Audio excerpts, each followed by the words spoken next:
والإسلام ديني ومحمدا رسول الله ويقيني أدنو إليه ساجدا بجبيني اقبل صلاتي وللصواب نحمده ونصلي ونسلم على رسوله الكريم أما بعد بسم الله الرحمن الرحيم عن سلمة رضي الله تعالى عنها قالت كان أحب الثياب إلى رسول الله صلى الله عليه وسلم القميص وعن سلمة رضي الله تعالى عنها قالت كان أحب الثياب إلى رسول الله صلى الله عليه وسلم القميص او كما قالت۔ ایک بار محبت و عقیدت سے درود پاک پڑھ لیجیے۔ آج کی نشست میں رسول اکرم صلی اللہ علیہ وآلہ وسلم کے لباس مبارک کا تذکرہ احادیث سے ہم سماعت فرمائیں گے۔ علماء نے لکھا ہے کہ لباس کبھی انسان کے لیے فرض ہوتا ہے، کبھی واجب ہوتا ہے اور کبھی مستحب ہوتا ہے، اور کبھی لباس انسان کے لیے مکروہ بنتا ہے اور کبھی لباس انسان کے لیے حرام بھی بن جاتا ہے۔ فرض لباس سے مراد وہ لباس ہے کہ جس سے انسان کی ستر پوشی ہو، اتنا لباس فرض ہے جس سے مرد اور عورت کا ستر چھپے، اور اتنا لباس مستحب ہے، بہتر ہے کہ جس لباس سے انسان کو زیب و زینت ملے اور انسان کی شخصیت میں نکھار آئے، جیسے جمعۃ المبارک کے لیے سفید لباس پہننا یا عیدین کی نمازوں کے لیے نیا لباس پہننا۔ اور پھر اسی طرح اگر لباس ریشم کی صورت میں ہے تو مرد کے لیے پہننا حرام ہے، یا لباس ایسا ہے جو پھٹا پرانا ہے تو امیر آدمی کے لیے پہننا مکروہ ہے، جس کو اللہ نے دنیا کی دولت سے نوازا ہے تو اللہ پاک اس بات کو پسند فرماتے ہیں کہ اس کی نعمت کا اثر بندے پہ نظر آئے، تو امیر آدمی کے لیے پھٹا پرانا لباس پہننا مکروہ ہے، یعنی منع ہے۔ اور اسی طرح تکبر کا لباس کوئی بھی ہو، اگر اس کو تکبر کی نیت سے پہنا جائے تو تب بھی حرام ہے۔ تو لباس کے مختلف صورتیں ہیں۔ اب جو احادیث مبارکہ اس باب میں عرض کی جائیں گی،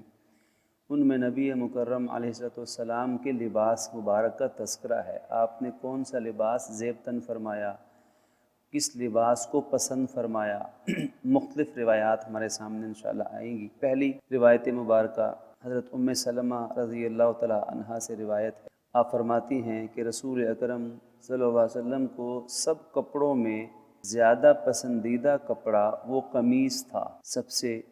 زیادہ آپ پسند کرتے کو فرماتے تھے، کرتا یا قمیص کو آپ سب سے زیادہ پسند فرماتے تھے۔ علماء نے اس کی مختلف وجوہات بیان کی ہیں کہ ایسا کیوں تھا۔ کسی نے فرمایا کہ چونکہ کرتا بدن کو اچھی طرح ڈھانپتا ہے بنسبت تہبند کے، اس لیے کرتا زیادہ پسند تھا۔ کسی نے فرمایا کہ اس سے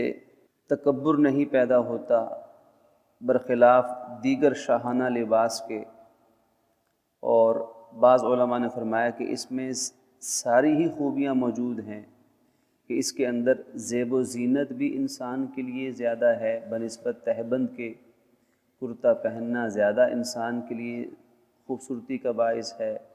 شاہانہ لباس کے بجائے کرتے میں عاجزی کا اظہار ہے، اور کرتا ستر پوشی کے لیے بھی زیادہ بہتر ثابت ہے، اس لیے آپ کو کرتا یا قمیص کا لباس زیادہ پسند تھا۔ اسی طرح دوسری روایت میں بھی یہی منقول ہے کہ نبی مکرم علیہ السلام پہننے کے لیے سب کپڑوں میں سے زیادہ کرتے کو پسند فرماتے تھے۔ اور حضرت امام اللہ علی قاری رحمۃ اللہ علیہ نے لکھا ہے کہ نبی مکرم علیہ السلام کا کرتا سوت کا بنا ہوا تھا جو زیادہ لمبا نہ تھا، اور اس کی آستین بھی زیادہ لمبی نہ تھی، اور یہ لکھا گیا ہے کہ نبی مکرم صلی اللہ علیہ وسلم کے پاس صرف ایک ہی کرتا تھا۔ اور ام المؤمنین حضرت عائشہ رضی اللہ عنہا نقل فرماتی ہیں کہ نبی مکرم علیہ السلام کا یہ معمول اور عادت مبارکہ تھی کہ صبح کے کھانے میں شام کے لیے بچا کر نہ رکھتے تھے، نہ شام کے کھانے سے صبح کے کھانے کے لیے کچھ بچا کر رکھتے تھے، اور کوئی کپڑا یا کرتا یا چادر یا لنگی یا جوتا 2 عدد نہ تھے، یعنی سب چیزیں آپ کے پاس ایک ہی تھیں۔ اور حضرت ابن عباس سے مروی ہے رضی اللہ عنہما سے کہ نبی مکرم علیہ السلام کا کرتا زیادہ لمبا نہ ہوتا تھا، نہ اس کی آستینیں زیادہ لمبی ہوتی تھیں، اور کرتا ٹخنوں سے اونچا ہوتا تھا، اور علامہ شامی رحمہ اللہ نے لکھا ہے کہ نصف پنڈلی تک ہونا چاہیے۔ اب یہ مختلف روایات مختلف اوقات پر محمول ہیں، یا دیکھنے والے کے اندازے کے فرق کی وجہ سے بھی ان روایات کا فرق ہو سکتا ہے۔ اسی طرح حضرت اسماء رضی اللہ عنہا فرماتی ہیں کہ نبی مکرم علیہ السلام کی کرتا کی آستین پہنچے تک ہوتی تھی۔ کرتا کی آستین یعنی پہنچے سے مراد ہے جہاں پہ کلائی ختم ہوئی اور ہاتھ شروع ہوا، اس حصے تک آپ کی آستین مبارک ہوتی تھی۔ اس میں بھی مختلف روایات پر اس کو محمول کیا گیا ہے۔ مختلف روایات محدثین نے اس کے مختلف تطبیقات بیان کی ہیں۔ بعض روایات میں ہے کہ پہنچے تک آپ کا کرتے کی آستین ہوتی تھی، بعض میں اس سے آگے بھی تھوڑا سا ذکر ہے کہ ہاتھ کے درمیان تک آستین ہوتی تھی۔ تو علماء نے اس کو دیکھنے والے پر بھی محمول کیا ہے، مختلف اوقات پر اس کو محمول کیا گیا کہ مختلف اوقات میں مختلف آپ نے جو کرتا پہنا اس کی لمبائی آستین کی مختلف رہی ہے۔ اور بعض نے یہ فرمایا کہ اصل تو بہتر سنت تو یہی ہے کہ ہاتھ تک ہو، پہنچے تک ہو آستین کی لمبائی، زیادہ بہتر سنت تو یہی ہے، لیکن اس پہنچے سے آگے اور انگلیوں سے پیچھے پیچھے آستین کی لمبائی کا رہنا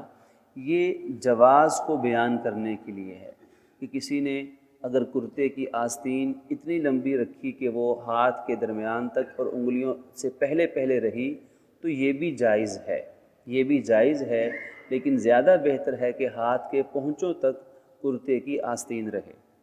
فرمایا کہ نبی مکرم صلی اللہ علیہ وآلہ وسلم کی خدمت میں قبیلہ مزینہ کی ایک جماعت کے ساتھ بیعت کرنے کے لیے میں حاضر ہوا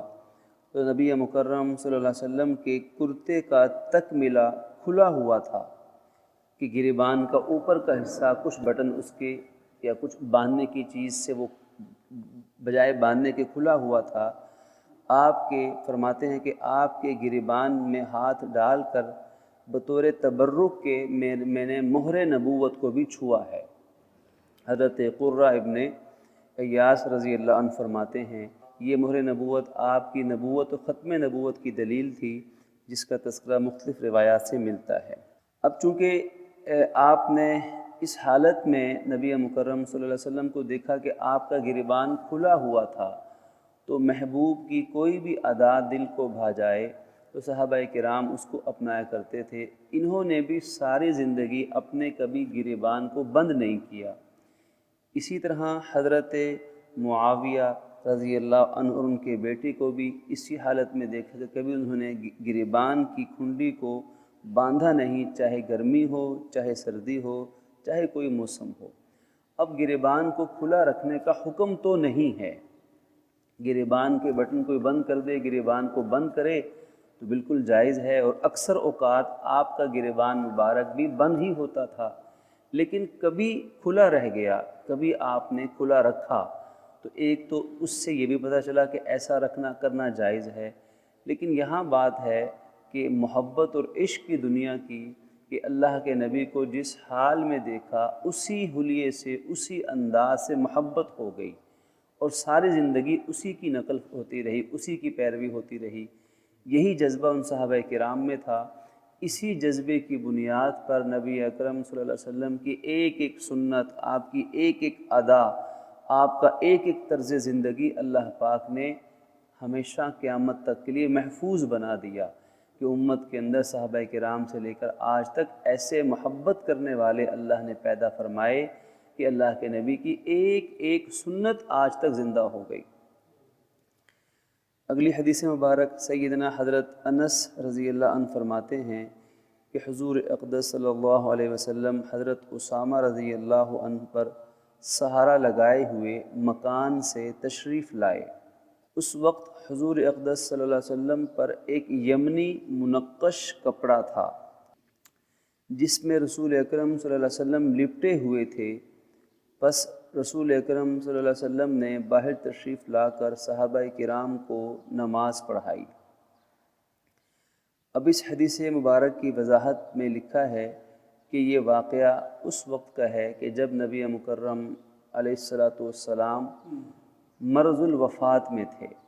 جب آپ نے دنیا سے پردہ فرمایا تو اس سے پہلے شدید بیماری کی حالت تھی۔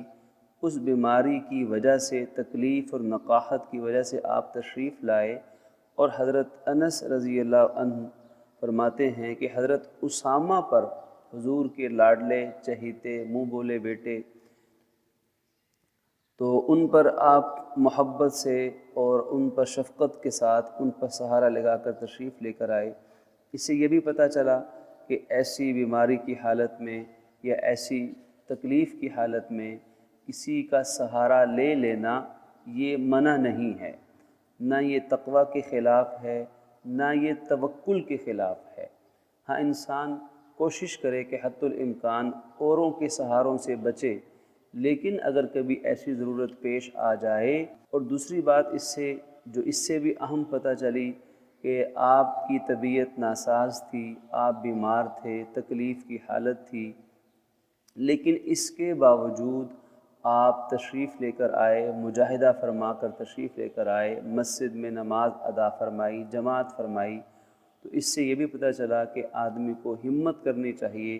اللہ پاک ہمت کی توفیق عطا فرمائے کہ آپ نے اس بیماری کی حالت میں بھی جماعت کی نماز کو ترک نہ فرمایا۔ اگلی حدیث مبارک حضرت ابو سعید خدری رضی اللہ عنہ فرماتے ہیں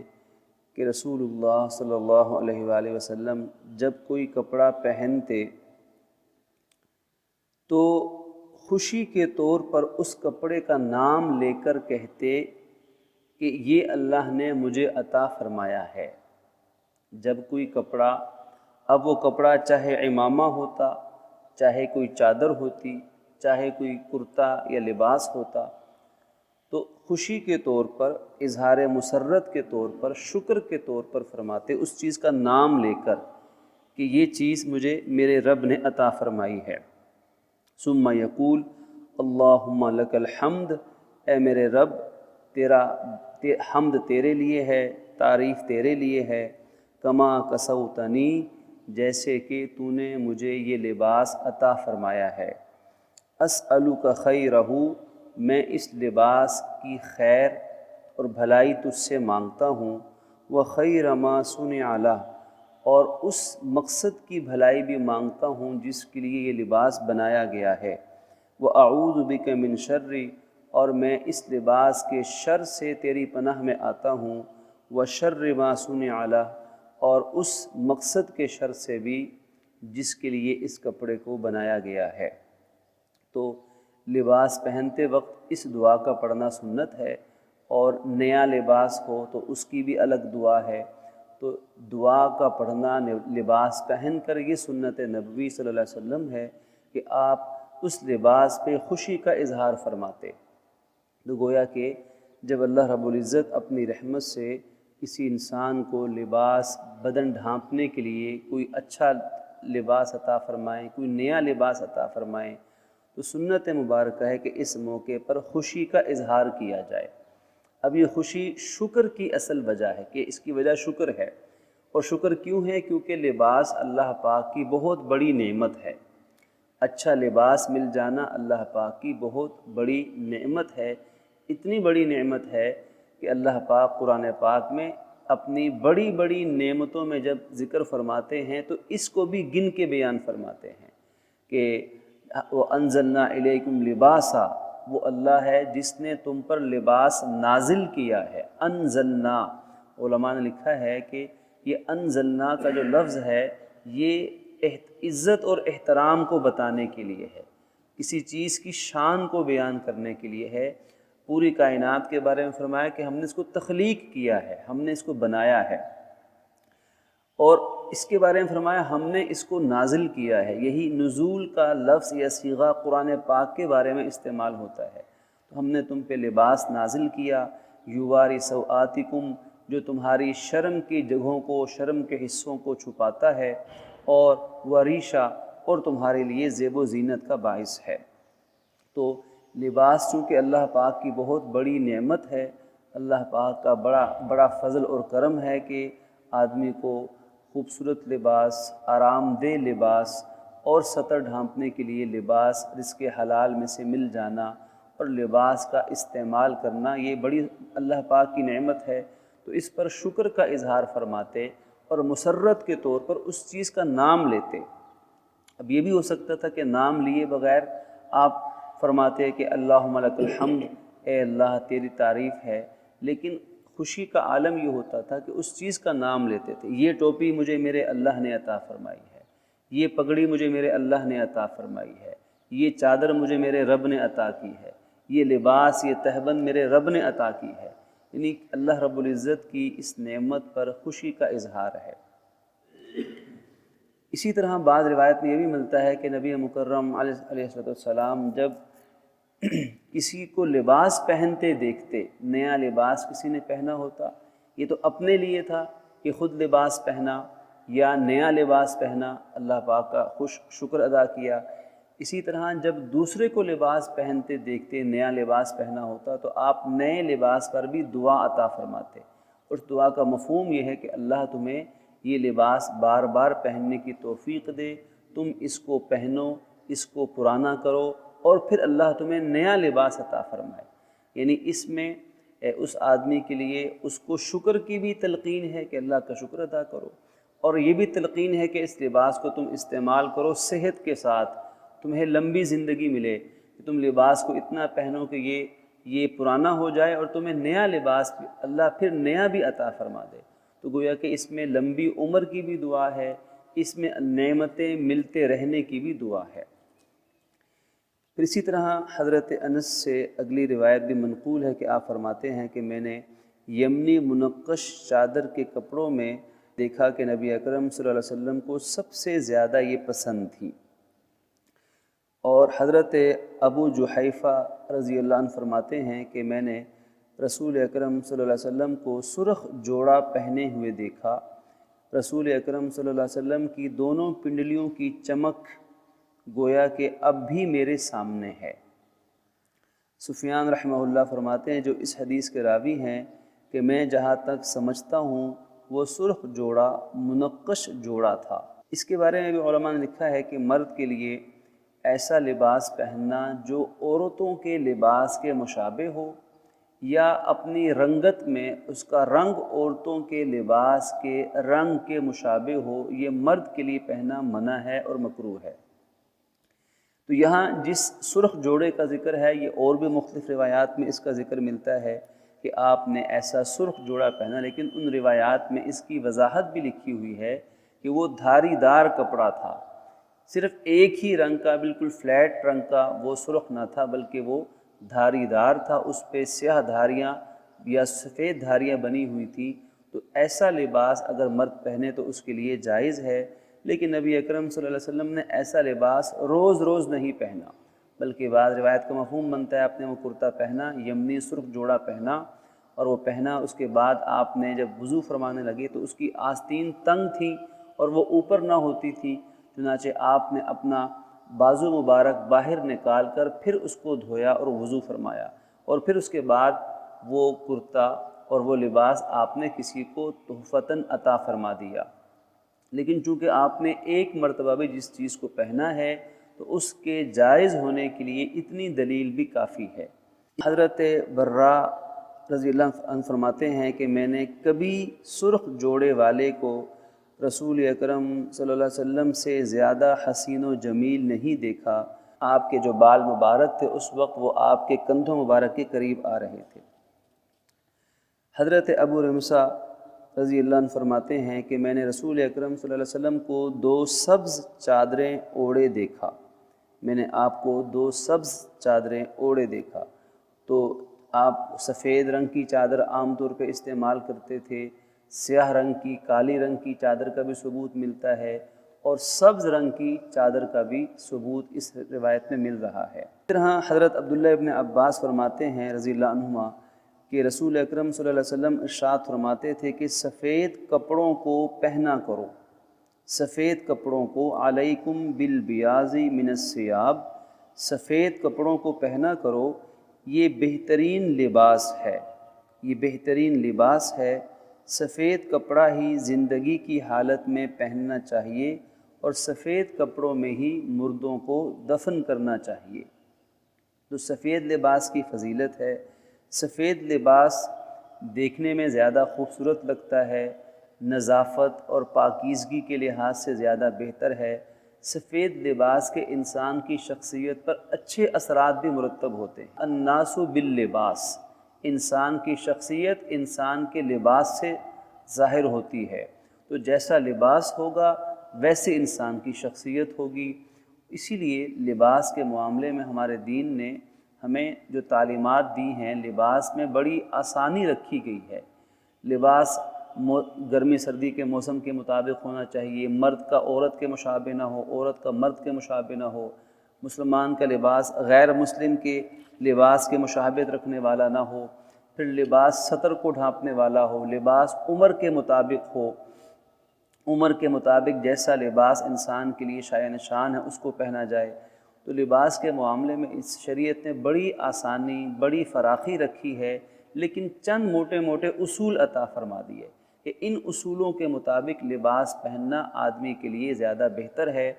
اللہ والوں کے مشابہت میں لباس پہننا، تو سفید لباس کی گویا کہ یہاں پہ فضیلت آ گئی۔ یہ فرضیت نہیں ہے لیکن فضیلت ضرور ہے کہ نبی مکرم صلی اللہ علیہ وسلم اکثر سفید لباس پہنا کرتے تھے اور سفید لباس کی تلقین بھی فرماتے تھے۔ خاص طور پہ جمعۃ المبارک کے دن تو سفید لباس پہننا آپ کی مستقل سنت مبارکہ بیان کی گئی ہے۔ فرمایا کہ سفید لباس علیکم بالبیاض من الثیاب لیلبسها احیاءکم وکفنوا فیہا موتاکم فانہا من خیار ثیابکم، کہ اسی کو زندہ آدمی بھی پہنے، جو فوت ہو جائے تو کفن بھی اسی میں دیا جائے۔ فانہا من خیار ثیابکم، اس میں سفید لباس کی رنگت کی فضیلت ہے کہ یہ تمہارے کپڑوں میں سب سے بہترین رنگ کا کپڑا ہے۔ خیارکم، سب سے بہترین اس کو قرار دیا گیا۔ اسی طرح حضرت سمرہ ابن جندب سے مروی ہے، فرماتے ہیں کہ نبی اکرم صلی اللہ علیہ وسلم نے ارشاد فرمایا کہ البسوا البیاض، کہ سفید لباس پہنا کرو، فإنہا اطہر وأطیب، کہ یہ زیادہ پاکیزہ ہے اور صفائی کے لحاظ سے زیادہ بہتر ہے، اور اسی میں اپنے مردوں کو کفنایا بھی کرو۔ پھر اسی طرح حضرت عائشہ فرماتی ہیں رضی اللہ عنہا کہ نبی اکرم صلی اللہ علیہ وسلم ایک مرتبہ صبح کو مکان سے باہر تشریف لے گئے تو ان کے بدن پر سیاہ بالوں کی چادر تھی۔ گھر سے باہر تشریف لے گئے اور چادر اوڑھ کر گئے تو سیاہ بالوں والی چادر تھی۔ اب اس میں سیاہ چادر کا تذکرہ ہے۔ اسی طرح ایک اور روایت میں منقول حضرت مغیرہ ابن شعبہ فرماتے ہیں کہ نبی اکرم صلی اللہ علیہ وسلم نے ایک رومی جبہ زیب تن فرما رکھا تھا جس کی آستینیں تنگ تھیں۔ ایک رومی جبہ تھا جس کی آستینیں تنگ تھیں۔ تو ان مختلف روایات سے ہمارے سامنے نبی اکرم صلی اللہ علیہ وسلم کے لباس کا تذکرہ آیا، آپ کی چادر کا، آپ کی لنگی کا، آپ کے کرتے کا، اور لباس سلا ہوا کس انداز کا تھا اس کا بھی آیا، لباس کی رنگت کیا تھی یہ بھی ہم نے سماعت فرمایا۔ اللہ رب العزت اپنی رحمت سے ہمیں لباس کی نعمت کو سنت کی رحمت کے ساتھ جوڑ کر اپنانے کی توفیق بخشیں۔ آج جس دور سے ہم گزر رہے ہیں، آخری بات بطور تکمیلہ کے یا اختتامیہ کے، آج ماشاءاللہ لباس ہمارا جو کرتا شلوار قمیص کا لباس ہے، اس لباس کو نبی اکرم صلی اللہ علیہ وسلم نے تمام لباسوں سے زیادہ پسند فرمایا، اس کی تعریف فرمائی، اور آپ نے اس کو خریدا۔ جب خریدا تو کسی نے عرض کیا صحابی نے کہ اللہ کے نبی کیا آپ اس کو پہنیں گے بھی؟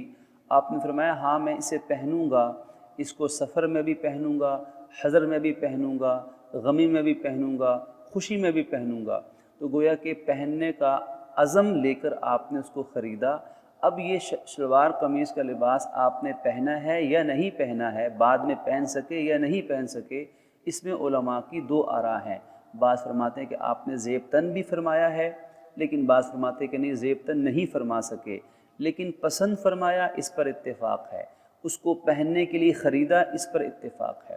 اب اسی لباس کو عام کرنا چاہیے۔ آج ہمارے اسکولوں کے اندر، کالجوں کے اندر، ہمارے یونیورسٹیز کے اندر، تعلیمی عصری اداروں کے اندر، دفاتر کے اندر بھی آج جو لباس رائج ہے اور ایک مسلمان بچہ جو بچپن سے پینٹ شرٹ کا لباس پہنتا چلا آتا ہے تو اس لباس کی کم از کم بھی اگر ہم بات کریں، سب سے نرم بات بھی کریں اور سب سے لچک والی گنجائش والی بھی بات کریں، تو تب بھی اگر ان پینٹ شرٹ کا اور شلوار قمیض کا مقابلہ کیا جائے تو تب بھی شلوار قمیض کا لباس اس سے کہیں بہتر ہے، اپنی خوبصورتی کے اعتبار سے بھی اور ستر پوشی کے اعتبار سے بھی اور ہماری مذہبی اور مشرقی روایات کے اعتبار سے بھی۔ اس لیے اس لباس کو رواج دینے کی کوشش کرنا اپنے بچوں کے حوالے سے، یہ بات خاص طور پہ نسل نو کے حوالے سے ہے، اس لیے کہ نسل نو اپنی روایات سے دور ہوتے ہوتے سب سے جو بڑا فرق پڑا ہے وہ اپنے اس مشرقی اور اسلامی لباس سے دوری کی شکل میں ہے۔ تو آج بہت سارے نوجوان بچے جو اچھے تعلیمی اداروں میں پڑھتے بھی ہیں، ان میں سے کسی کو اس لباس کے ساتھ مناسبت ہوتی ہے۔ اس کا نقصان یہ ہوگا کہ اپنی تہذیب، اپنی ثقافت، اپنی ان چیزوں کے ساتھ ان کا ربط کم پڑ جائے گا، اور لباس کا انسان کی شخصیت پہ لازمی اثر پڑتا ہے۔ حضرت مفتی اعظم مفتی محمد شفیع عثمانی رحمۃ اللہ علیہ، مفتی اعظم پاکستان، دنیا ان کے نام سے واقف ہے، دین کی سمجھ، کا تفقہ، دین کے مزاج کو سمجھنا، یہ والد گرامی ہیں حضرت مفتی محمد تقی عثمانی صاحب کے، حضرت مفتی اعظم مفتی محمد رفیع عثمانی صاحب کے۔ اللہ ان دونوں بڑوں کو سلامت رکھے، لمبی زندگی عطا فرمائے، بڑی خدمات ہیں۔ ان کا واقعہ بیان فرماتے ہیں کہ ان کے ایک دوست تھے جو کسی کالج کے پروفیسر تھے، بے تکلف دوست تھے، اور جیسے دوستوں میں بے تکلفی ہوتی ہے، تو فرماتے ہیں کہ وہ والد محترم جب بھی اسلامی یا شرعی لباس کی بات کرتے تو وہ کہتے کہ لباس سے کیا فرق پڑتا ہے، مولوی صاحب آپ بس لباس کے بارے میں اتنی تنگ نظری مت دکھایا کریں۔ تو چونکہ بے تکلف دوست تھے تو اس لیے انہوں نے ان کو سمجھانے کے لیے بات کہی، ورنہ عام طرز ان کا کسی کو بات سمجھانے کا ایسا نہیں ہوتا تھا، حکمت سے، محبت سے، نرمی سے، گنجائش سے، لیکن بے تکلفی میں ان سے فرمایا کہ دیکھیں پروفیسر صاحب کہ آپ کہتے ہیں کہ لباس سے کوئی فرق نہیں پڑتا۔ فرمایا ہاں لباس سے تو کوئی فرق نہیں پڑتا، لباس جیسا مرضی ہو۔ تو پوچھا اچھا یہ بتائیے کہ اگر آپ کل کالج جائیں اور اپنی بیگم صاحبہ کا لباس پہن کے چلے جائیں تو بتائیں کہ فرق پڑتا ہے کہ نہیں پڑتا؟ تو فوراً کہتے کہ فوراً اچھلے اور ایسے کہا کہ یہ کیسے ہو سکتا ہے کہ میں اپنی بیگم کا لباس پہن کے چلا جاؤں، یہ تو انتہائی احمقانہ قسم کی بات ہے، اس میں میری عزت کیا رہے گی، ہر شخص مجھ پہ ہنسے گا۔ تو فوراً جب پلٹے تو اس فرق کو خود ہی بیان کرنے لگ گئے کہ ہاں لباس سے فرق تو پڑتا ہے۔ فرمایا کہ ہاں میں بھی تو یہی کہہ رہا ہوں، کتنی دیر سے تو میں بھی یہی کہہ رہا تھا کہ لباس سے فرق پڑتا ہے، آدمی کی شخصیت پہ لباس سے فرق لازمی پڑتا ہے۔ یہ تو آپ اب خود دلائل دینے لگ گئے کہ لباس سے فرق پڑ جائے گا۔ تو ہمارا دین بھی یہی کہتا ہے، پینٹ شرٹ پہ نہ کوئی کفر کا فتویٰ ہے، فرق پڑے گا انسان کے ذہن پر، مزاج پر، طبیعت پر، زندگی پر۔ تو اگر اس لباس اسلامی، شرعی اور مشرقی روایات کی مطابقت والا ہوگا، جیسے ان احادیث میں بیان کیا گیا، دیگر قرآن و حدیث کے دلائل سے پتہ چلتا ہے، تو اس سے اس بچے کی تعلیم و تربیت پہ ضرور اچھے اثرات مرتب ہوں گے۔ اللہ رب العزت اپنی رحمت سے سمجھنے کی توفیق عطا فرمائے۔ وآخر